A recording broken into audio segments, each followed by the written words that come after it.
All right, what's going on, everybody? As you guys probably already know, Ray Lewis, Jim Brown met with the president-elect Donald Trump last week, and to talk about economic development. Now, I want to talk about this particular topic because a lot of people in the black community are furious that Ray Lewis or any black man or any black person would meet with a person like Donald Trump. Now, I want to give you guys my personal opinions, but first, go ahead and watch this clip. Let me know what you think. From the urban developments and job creations are everything. But I think, we're talking about really what entrepreneurship really looks like from the individual themselves. And I think what America I Can program has done for so many years is put us at that place, and now we have 30, 40,000 former gang members and people who's changed their lives. But what we believe with the Trump administration is if we can combine these two powers of coming together, forget black or white. Black or white is irrelevant. The bottom line is job creation, economic development in these urban neighborhoods to change the whole scheme of what our kids see for our next future. All right, so now what I got out of this and what I was just blown away. A lot of people were mad about this particular topic. I'm not. I'm actually glad they did meet with them. Don't get me wrong, I don't like Republicans, I don't like Trump, I hate Coons just as much as the next man. But look at this, Superintendent McCarthy, his idea of fixing the solutions in urban communities is just hire more police officers, just lock them up. That's his idea. Now, with the black community still being impoverished with no jobs, no economic development, the only thing adding more officers is going to do is lock up more black people. That's it.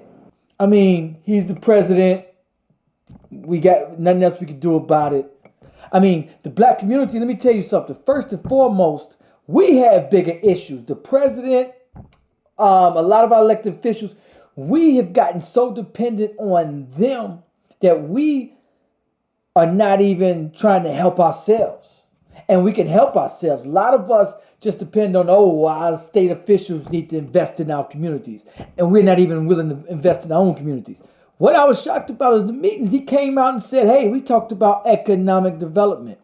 I was blown away. All the things that I'm doing right now with job creations, we go from Ferguson 1,000, we give away 700 jobs. We come to Baltimore 1,000, we give away right about 1,100 jobs. January 13, 14 to 15 here in LA, we'll probably give away another 2,200 jobs in one day, right? But it's the jobs are one thing, but it's what we're doing for people. And so, because most black people haven't even realized our biggest problem is economic development. Now, Bill Gates was also at this particular meeting. We need jobs in the black community. We need to create them ourselves. We need to shop black owned. We need to create jobs in our communities. We get people like Al Sharpton, Reverend Jesse Jackson. Don't get me wrong, I love them too. However, they want to go to neighborhoods and just march it away. Some people, church folks, want to pray it away. Some people just want to go pump their fist in the air and yell and preach and make a speech and do absolutely nothing about the conditions in the community. Black people, if we realize we need to invest in our own communities, why are we begging other people to invest in our communities? We're not even willing to invest in our own communities. Why are we begging other people to invest in our communities and we're not even willing to invest in our own communities? We're not even willing to shop in our own communities. We're not even willing to help our own communities. Now, a lot of people are saying they're coons, this, that, and the other. Now, Ray Lewis has been doing a lot of coonery lately, and I've been like, this is a straight coon. But you know what? I think that people can redeem themselves. I don't hold anybody to one action or one statement. I don't hold anything against someone. If your actions prove otherwise, then I'm willing to give you a chance. Because he says he went out to Ferguson and created 700 jobs, 1,000 jobs in Baltimore. He's created jobs. He's done stuff. He's put his boots to the ground. Now, you get a lot of people on Facebook and Instagram that's just keyboard revolutionaries.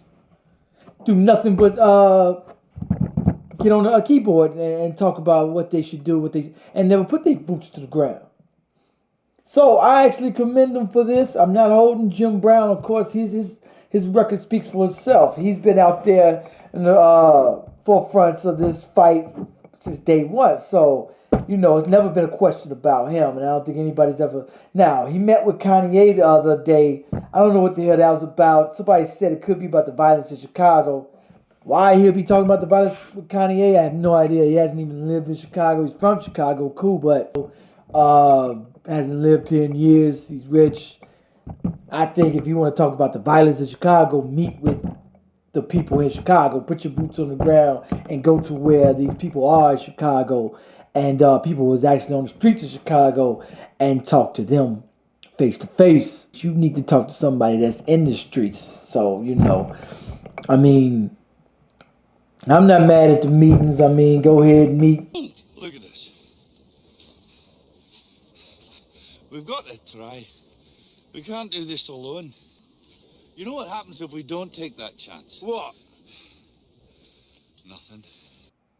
This statement actually stuck with me because that's true. You know what happens if we don't meet with them? Nothing. So, I want y'all to listen to that words. Make sure you guys comment. Let me know what you think.